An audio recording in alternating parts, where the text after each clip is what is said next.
엔솔 때문에 시장이 이렇게 된 거가 맞냐 안 맞냐로 했을 때는 맞습니다. 바이오가 살아나면은 투심이 살아나고요. 투심이 살아나면 거래하시는 분들이 많이 늘어납니다.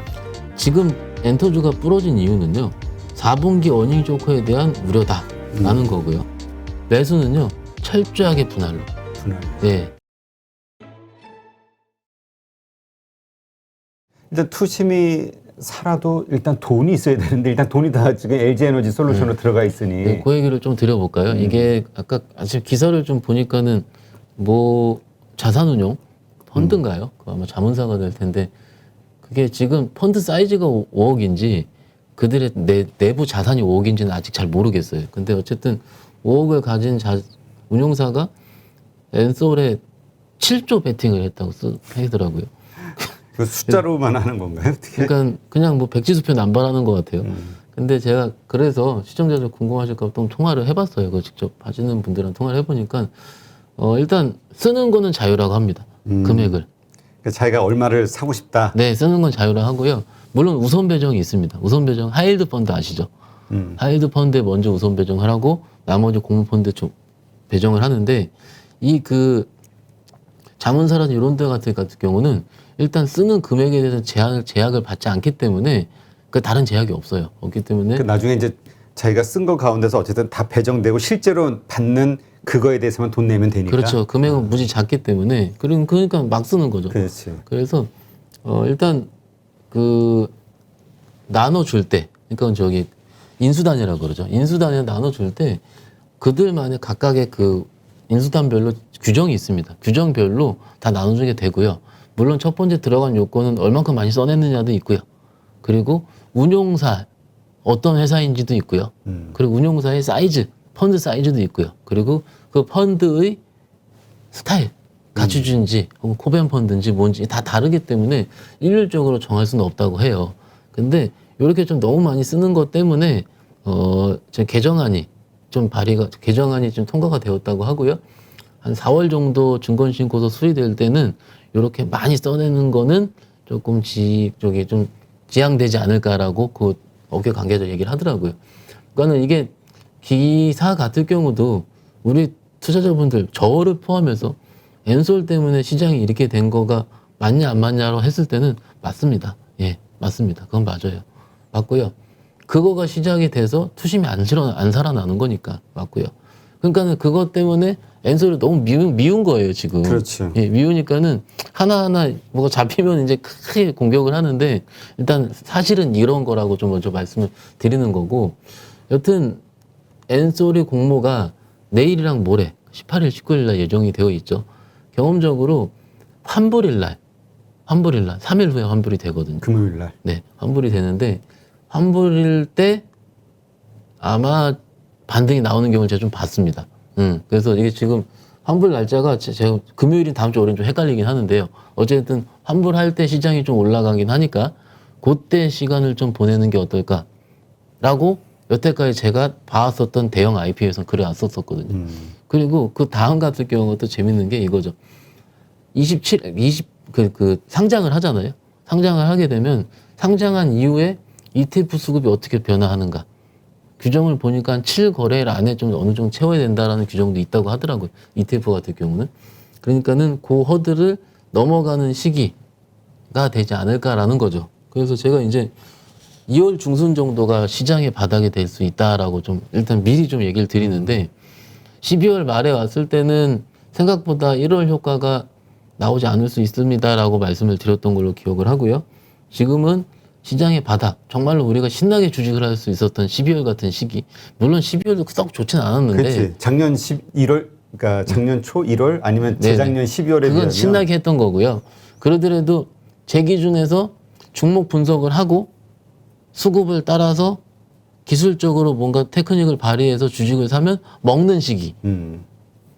그런 정도의 시기는 설 연휴 이후 한 2월 중순 정도가 될 것 같은데 그 시기를 미리 말씀드리는 이유는 이렇습니다. 첫 번째는 실적 발표, 4분기 실적 발표 시즌이 물론 3월까지 하는 경우도 많이 있지만은 대부분 1월부터 시작돼서 2월달 거의 마무리가 되니까는요. 마무리가 되는 부분이 있으니까 2월 정도로 보는 거고 그리고 아시다시피 3월 초에 대선이 또 있고요. 그렇죠. 예, 대선이 또 있고요.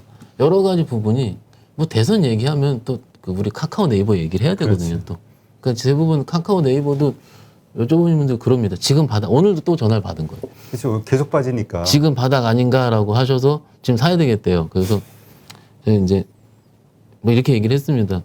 지금 바닥을 제가 바닥입니다 하면 믿으시겠어요? 했어요 제가. 그러니까 막 웃으시더라고요. 뭐 투자자분이 업계 경력이 20년 된 사모님입니다. 정말 오래되신 분인데 아이고 내 박 차장 얘기 들으니까 일단 좀 이따 사야겠다고 전화 끊으시는 거예요. 그러니까 근데 제가 여기서 잘못 조언을 했을 수도 있습니다.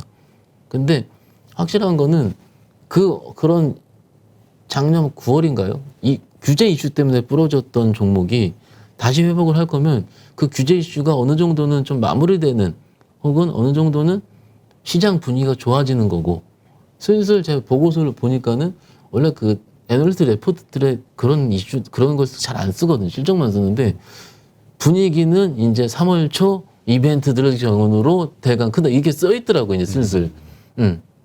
그러면 대부분 투자자분들도 그 전후에 뭔가 하지 않을까. 근데 3월 초가 아니고 2월 중순 이후냐라고 얘기하실 수 있는데 주식은 좀 빨리 움직이거든요. 선반영. 선반영. 예. 그러니까 호재도 난 이때 주식 사야지. 예를 들어서 3월 중순부터 바닥이다. 그러면 그때부터 사야지 하면은 그 한 보름이나 한 달 전부터 움직여요. 좋은 이벤트들에 대해서는. 근데 지금도 나쁜 이벤트들을 1월 초부터 한꺼번에 두들겨 맞고 있는 거거든요. 그러니까는 아마 그 정도 수준이 되지 않을까 싶고요. 일단 제 예측이 틀려서 당장 내일부터라도 반등이 크게 나왔으면 좋은 건 여전히 그 생각은 갖고 있습니다. 예. 그러니까 하여튼 모르겠어요. 지금 시장의 악재 뭐 다들 생각했던 것처럼 그래 그럴 수 있어. LG에너지 솔루션 때문에 수급이 어려워지고 다들 좀 재미없을 수 있어. 근데 이제 그게 좀 약간의 하락 혹은 횡보 이 정도를 생각했는데 이렇게 많이 부러질 거라고 생각을 못했기 때문에 지금 다들 당황하는 건데. 근데 지금 아까 그 셀트리온 같은 경우 셀트리온 헬스케어 예. 보면은 이렇게 보니까 오늘 어제 같은 경우는 개인이 98만 주를 사고 외국인이 56만 8천 주, 뭐 기관도 한 49만 주 팔았는데 오늘은 외국인이 한 28만 주 가까이 샀네요. 네네. 그러니까 이게 무슨 그 바닥 신호 아닐까에 대한 자꾸 기대감이 드는 거죠. 이런 것들이. 제발 그랬으면 좋겠고요. 제가 이게 저도 외국인 투자가 한 2명만 알았으면 좋겠는데 제가 한 명도 아는 사람이 없거든요. 정말 진위를 묻고 싶은 게요. 이렇게 생각합니다. 최근 사례를 통해서 좀 고민을 한번 해보시는 게 어떨까 싶은데 여기 지금 차트 한번 보면서 말씀을 드릴게요. 네. 근데 이게 그 지금 예를 들어서 매드팩토 같은 경우 네네. 매드팩토 같은 경우는 외국인이 매도했거든요. 역시 오늘 개인이 샀는데 네네. 셀트리온 관련해서는 셀트리온도 그렇고 헬스케어도 그렇고 다 외국인이 오늘 많이 사줬단 말이에요. 그렇죠. 예. 그렇다면은 이거 가지고 있는 분이나 네. 혹은 요 수치를 확인하는 분들, 손절하신 분들 뭔가 이어서 바닥에 대한 신호 아닐까 슬슬 매수 심리가 좀 살아나지 않을까 이런 생각이 얼핏 들거든요. 그럴 수 있습니다. 그럴 수 있는데 여기 최근 사례를 통해서 고민 한번 해보시면 좋을 것 같은데 제가 왼쪽에 LG화학 차트랑 LG화학 수급을 좀 띄워놨거든요. 네. 근데 보시면은요 LG화학이 12월 말까지 계속 팔았습니다. 계속 빠졌죠. 빠지는데 그때 대부분 투자자분들이 무슨 얘기했냐면 이거 외국인들 왜 이렇게 들어오지라고 그랬습니다. 그렇지. 예, 기억나시죠 대표님? 그러다가 들어오다가 갑자기 반등이 쭉 나오는 거예요. 그래서 어느 정도 수준이냐면 1월 한 6일, 5일 정도 갑자기 급등이 나오니까는 대부분 투자자들이 이거 시크릿컬 반등이니까 그 반등으로 해석할 수 있지 않을까라고 했고요. 더 반등이 나오는 거예요. 더 반등이 나와서 한 75만 원 정도, 77만 원짜 찍으니까는 보고서가 나오는 겁니다. 어떻게 나오냐면 LG 엔솔을 청약하지 못한 외국인들이 LG화학 지분이라도 갖고 있어야 그렇게 된다라고 해석이 나오더라고요. 그러면 제가 서두에 얘기를 드렸죠. 외국인 알고 싶다고 진짜 물어보는데 그러니까 진짜 그런 생각인지. 예, 이게 시장의 추정이거든요. 그게 지금 셀트리온 외국인 35만 주 들어왔죠. 들어왔는데 이게 이 들어오는 수급이 연속적으로 얼마큼 될지는 시장에서는 추측을 할 수 있는 계제가 없다라는 겁니다, 지금. 그렇지. 뭐 막말로 우리 좀 비관적으로 생각해서 공매도 친 거 쇼커버링 들어온 걸 그럴 수도 수도 있고, 있어요. 예, 예. 아니면 참 우리 소위 검은 머리 외국인 그러니까 CFD 계좌일 수도 CFD 있고. 예. 계좌에서 개인이 또 들어왔을 수도 있고 알 수가 없는 거죠 우리가. 그러니까는 저희 입장에서는 그것들을 지금 나와 있는 현상을 통해서 추측을 하는 거죠. 근데 지금 추측은 증선이 결론이 아직 나지 않은 상황이고 좀 더 진행이 될 것 같다라는 건데 이러면은 근데 생각을 해보세요. 우리는 나름 외국인들보다 빠르게 일어나는 우리 상장사들의 정보를 알고 있습니다. 실시간으로 진짜로 빨리 뜨잖아요. 그렇죠. 근데 외국인은 자고 있잖아요. 혹은 매매는 다른 사람이 하고 외국인들 자금 같은 경우는 우리나라에 들어와 있는 법인 영업팀이라 그러거든요. 거기서 외국인 자금을 받아서 저희 회사 증권사로 계좌로 냅니다. 내는데 그 증권사 계좌가 뭐 땡땡땡땡이라는 계좌는 외국인 등록 외국인으로 접혀 있죠. 그러면 거래 수급을 잡을 때 저희 매니저가 내더라도 회사 매니저가 내더라도 외국인 수급으로 잡히는 거죠. 그러면 그 수급이 외국인 수급이 정말로 외국인 혹은 CFT 그러니까는 외국인 증권사의 계정을 빌려 상품한 CFD일지 이건 누구도 모르는 거예요. 그래서 이런 35만 주의 수급들 같은 경우는 그런 여러 가지 생각들이 다 합쳐 있는 겁니다. 다 합쳐 있는 거고 시장에서 유의미하게 할 거는요. 최소한 5거래, 10거래 이상 들어오면서 밑에서 진짜 반등이 밑 한 10% 이상 나왔을 때 그때 시장에서 이슈를 찾는 것 같아요. 그러니까 우리 투자자분들이 뉴스 나오면 팔아야 된다. 저는 뭐 종목 그 네이버 증권에서 종목 그 뉴스 안 봅니까? 보는데 뭐 예를 들어서 이런 전략이 나온다. 그럼 팔라는 거네. 다 이러거든요. 이제가 이해가 가요. 솔직히 저는 그게. 왜냐하면 뉴스 때문에 나온 것 같은 경우는 올랐기 때문에 뉴스를 찾는 겁니다. 올랐기 때문에. 그래서 여기서 우리 인사이트는 뭐냐면은 그런 뉴스가 나왔는데 안 오른 걸 좀 볼 필요가 있다라는 거죠. 지금 그런 종목들이 많이 움직입니다. 오히려 안 올랐던 거. 안 올랐네. 네. 그건 제가 좀 이따가 말씀을 드리기로 하고요. 네. 일단 셀트리온 투자자 뭐 매드팩토 솔직히 셀트리온 매드팩토뿐만입니까? 지난주 이번주 이주니까 이 두 종목을 저희가 얘기하는 건데 웬만한 치료제 종목들 있잖아요. 바이오주는 뭐 거의 다 이거 비슷한 상황일 거예요. 이게 지금 그래도 셀트리온은 한 2달 동안 버틴 거죠. 근데 다른 종목들은 이미 부러져 있습니다. 맞아. 예. 그래서 바이오가 올라야 바이오는요. 제 기준으로는 증권사에서 가장 좋아하는 겁니다. 저 같은 왜냐면은요. 바이오가 살아나면은 투심이 살아나고요. 투심이 살아나면 거래하시는 분들이 많이 늘어납니다. 그러면은 뭔가요? 증권사 실적이 좋아지죠. 증권주가 나온 김에 좀 말씀드릴게요. 증권주가 촥촥촥 칠 때 보면은요. 우리 개인 투자자들이 좋아하는 그 섹터가 연속적으로 꽤 오래 움직일 때 예전에는 화장품, 제약바이오, 대북 섹터 이런 것들이 그때 세게 움직일 때 증권주들이 다 좋았어요. 여태까지. 근데 지금은 없잖아요. 그렇죠. 작년부터 없었습니다. 좋아질만 하다가 말았죠, 지금. 그러니까는 그런 연속성상이 시장에서 저는 그게 너무 고평가라고 너무 테마라고 해서 해도 좋을 것 같습니다. 솔직히. 왜냐하면 그래야지 시장에서 들어오는 분들이 많이 늘어나거든요. 시장을. 그래야지 주식이 좋아집니다. 그렇지. 일단 투자 심리가 그렇게 좀 성장주 혹은 좀 그 뭐라 그럴까 좀 위험하다고 할 수 있는 거기에 그 투자 심리가 모인다는 건 다른 곳은 더하다는 얘기니까. 그렇죠. 그러니까는 일단 그것들이 지금 시장 우리 분위기를 살피는 중이니까는요. 일단 그렇다고 좀 생각할 수 있고요. 제 가장 대표적으로 제가 많이 질문 받은 곳이 엔터거든요. 그러니까 지금 엔터도 미디어주 우리 상당히 많이 올랐었잖아요. 그리고 메타버스, NFT 기대감으로. 그럼요.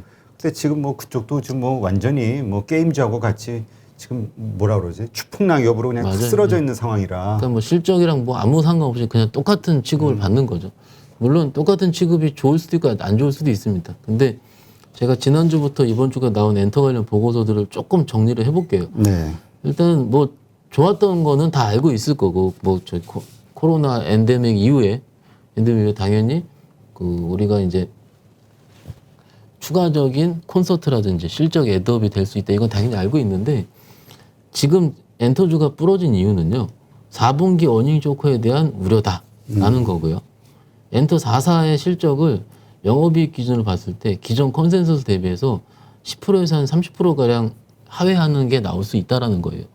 근데 여기서 우리가 확실하게 알 수 있는 거는 왜 기존 컨센보다 하회할 수 있느냐라고 봤을 때 그래요. 종목 얘기를 할게요. 하이브 같은 경우는 그겁니다. 그 미국향 물리 비용 증가.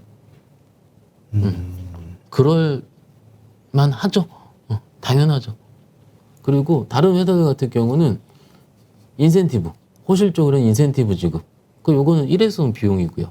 또 하나 같은 경우는 매출 지원. 이것도 리오프닝이 당연히 해결이 되는 거고요. 그리고 컨설팅 등 프로젝트 비용. 이것도 일회성 요인이거든요. 그러면 기존의 증권사에 추정했었던 그건 저는 궁금한 게 이걸 왜 추정 못했는지 모르겠어요. 아니 근데 이거는 사실 매년 4분기 실적을 발표할 때마다 나오는 이슈잖아요. 맞아요. 그러니까 맨날 4분기 때는 어쨌든 실적이 좋으면 보너스도 줘야 되고 뭐 여러 개 거래처에 대한 뭔가 추가 인센티브도 줘야 되고 어쨌든 4분기에 실적이 안 좋은 건 뻔한데 이 악재가 그러니까 이것 역시 매년 있었던 행사를 그냥 악재로 그냥 더해가지고 시장이 안 좋으니 악재를 더해서 두들겨 패는 거죠 지금. 굉장히 이거는 개별 종목 이슈가 아닙니다 대표님. 그러니까 제가 이 방송에서 여러 차례 얘기했는데 이런 얘기를 한 적이 있어요. 그 미국의 헤지 펀드에서 근무하는 그 펀드 매니저가 이렇게 4분기에 대한 실적 때문에 이런 경우도 미국에서 좀 있다고 하더라고. 네네. 그럴 경우가 가치 투자자들에게는 그 매수의 매수의 기회다. 충분히 그럴 수 있습니다. 근데 이게 개별주가 그럴 경우에 그러니까 뭔가 이런 일회성 비용이라든지 아니면 어떤 돌발 일회성 악재로 인해서 4분기 실적이 확 떨어지고 그로 인해서 주가가 확 떨어져 가지고 저가 매수를 해가지고 뭐 기다리면 다시 오르는 거니까 이런 전략이면 괜찮은데 이게 전체 시장이 이래 버리니까 이제 불안한 거라. 그럼요. 정확하십니다. 네. 그러니까 제가 서두처럼 시장이 반등이 나와야지 이런 종목들에 대한 전략을 펼칠 수 있다라는 거예요. 그 지금 아무 전략이 의미 없는 거잖아요 지금. 그러니까 시장을 먼저 확인을 해야죠. 그 대신에 그 중간에 갖고 있는 종목 혹은 내가 앞으로 집중할 섹터가 왜 빠져 있으며 그리고 반등 시기 같은 경우는 4분기 실적 발표쯤일 거거든요. 제가 매매를 하다 보면은 특히 이제 그 기관 투자가들이 이렇게 매매를 많이 합니다. 실적 보고 안 좋은 거 확인하고 매수. 그리고 실적 보고 그 전에 매수했는데 컨센서스랑 동일하게 나오면 팔지 않습니까? 어닝스 어프라인이 나오더라도 조금 팔고 그럼 어닝스 실적 컨센서스보다 낮게 나오면 더 많이 팔고 다 팔아버리고 이거잖아요. 그러면은 지금 4분기가 안 좋게 나오는 건 알고 있다. 그럼 언제 사겠어요? 4분기 보고 삽니다. 그렇죠. 예. 그럼 그 발표가 적어도 언제 나오죠? 2월 이후에 나오는 거죠. 2월 이후. 예. 회사마다 조금씩 다를 수 있지만은 적어도 4분기 실적이 각 사별로 발표가 돼서 어차피 안 좋게 나오기 때문에 그쯤이면 제가 보기에 아까 말씀드린 것처럼 시장이 어느 정도는 악재는 다 맞을 만큼 맞았으니 그때부터는 매수할 수 있는 뭔가 동력이 되지 않을까. 그러면은 그 외국인이라든지 기관들 입장에서도 그렇게 매수하면 욕을 안 먹어요. 왜 샀니가 충분히 4분기 다 안 좋은 거 확인했고 그들만의 양간에 이제 매수할 때 이제 그런 공식이 좀 어느 정도 있는 거죠. 그래서 우리도 그런 것들을 좀 어느 정도 알 필요 있는 거고 그러면은 시장 돌기 전까지는 뭔가 이제 몰빵을 치면 안 되고요, 우리가. 그러니까 지금 너무 좋더라도 절호의 기회다라고 네네. 생각되는 순간이 있잖아요. 많이 빠지거나 뭐 어떤 순간. 근데 지금은 한 번 쉽게 들어가면 안 된다 이거. 그거 한꺼번에 들어가면 안 되고. 왜냐면 이거 우리도 알잖아요. 우리가 엔솔도 예측을 했었잖아요. 저희 계속 얘기했거든요. 모든 패널들이 안 좋을 것 같다. 그러면은 저희 방송 계속 보셨으면은 몰빵은 안 쳤을 겁니다. 아마 현금은 좀 있을 거고 어느 정도는 무리하게 막 사타파라타는 안 했을 거고 거래 비용이 많이 드니까는. 근데 이것도 제가 말씀을 드리는 거 미리 이런 쪽 빠진 이유가 그리고 게임주도 똑같습니다. 레포트 보니까 똑같아요. 게임주도 4분기 뭐 실적이 컨센서 떨어진다. 거의 비슷한 내용이에요. 그러니까는 그 전후로 아마도 시장에서 온기가 뻗치지 않을까 싶고요. 가격이 오르는 거랑 차트가 바닥권을 만드는 건 또 다른 거거든요. 그러니까 바닥권을 만들고 있다가 그때 사기 시작하면 오를 겁니다. 만약 그게 맞다면은. 근데 이 시기를 얼마만큼 내가 슬기롭게 버틸 수 있느냐라든지 이런 것들이 지금 시장의 관건인 것 같고요. 네. 자, 그렇다면 이제 뭐 지금 우리 얘기했던 엔터주도 그렇고 그러니까 실적 4분기 실적을 일단 확인하고 매수가 됐든 매도가 됐든 좀 방향성이 네. 나와야 된다. 네. 이게 이제 전략이라고 한다면 많은 사람들이 걱정하는 것처럼 지금 가장 큰 불안 심리는 이게 대세하락의 시작이냐 조정으로 봐야 되느냐 이 부분인데 일단은 우리가 대세하락보다는 조정에다 무게를 두고 시장을 지켜보자, 확인해보자. 이걸 이제 좀 이렇게 저는 정리하면 그렇게 되겠죠. 하면 될 것 같고 자, 그렇다면 이제 내일장 우리가 좀 대응 전략을 세워본다고 하면 자, 오늘 미국 시장 뭐 미국 시장이 오르든 말든 이건 좀 뭐 요새 커플링, 디커플링 마음대로라 우리 이제 별로 기대도 안 되고 내일 한국 시장이 다시 오른다, 떨어진다. 네. 이 상황에 따라 어떻게 대응을 하는 게 좋을까요? 일단 시장은 제가 오후에 좀 강하게 반등이 나름 나왔기 때문에 내일도 좀 연속이 될 수 있다고 봐요. 오전에는 좀 괜찮을 수 있다. 연속이 될 수 있다 보는데 갖고 있었던 종목들이 조금 세게 튈 수도 있거든요. 뭐 내 종목을 항상 안 튀는 거 아니잖아요. 그렇죠. 그럴 때 좀 줄이셔야 됩니다. 비중을. 예, 비중 일단 반이라도 3분이라도 줄이셔가지고 현금을 확보하는 게 좋을 것 같고요. 매수는요, 내일장 매수는요, 절대 빨간불 들어오는 섹터 하시면 안 되고요. 오늘 들어왔던 섹터 2000년 소재 들어왔다 위에 다 물렸습니다 또. 예, 저기 2차 전지 소재. 예, 들어왔다 또 다 물렸거든요. 그러니까는 매수는요, 철저하게 분할로. 분할로. 예, 분할로. 그러니까 요즘 유명한 섹터들이 몇 개 있죠. 아시다시피 카메라 섹터라든지. 그렇지. 예. 그리고 LG는 어떻게 많이 빠졌어요? 또 오늘? 그 오늘 특징이 그렇습니다. 오늘 예. 그러니까 이전까지 잘 올랐던 주식들이 확 부러지고. 오늘 딱 그래요. LG전자도 지난주 LG전자는요. 와, 난리도 아닌 주식이었습니다. 정말로. 애플카 드디어 전장 사업의 밸류에이션 프리미엄을 받는다. 막 떠들다 오늘 5% 빠졌거든요. 시장이 항상 이래 왔었습니다. 알겠습니다. 그러니까 근데 참 분할 매수를 한다고 하면 네. 몇 번 분할 매수 내가 뭐 전체 금액의 10%가 됐든 20%가 됐든 있다 치고 네네. 있는 현금을 한 몇 번에 나눠서 분할 매수하는 게 그래도 적정하다고 보세요. 저는 3번이라고 봅니다. 세 번? 예, 3번이라고 보는데 종목마다 다 다르고요. 그 컨디션마다 다 다른데 두 번째까지 사다가 포기 많이 해요. 두 번째까지 하다가 세 번째까지 한번 해보고 그 결과를 보신다면 더 다를 수 있습니다. 예. 알겠습니다.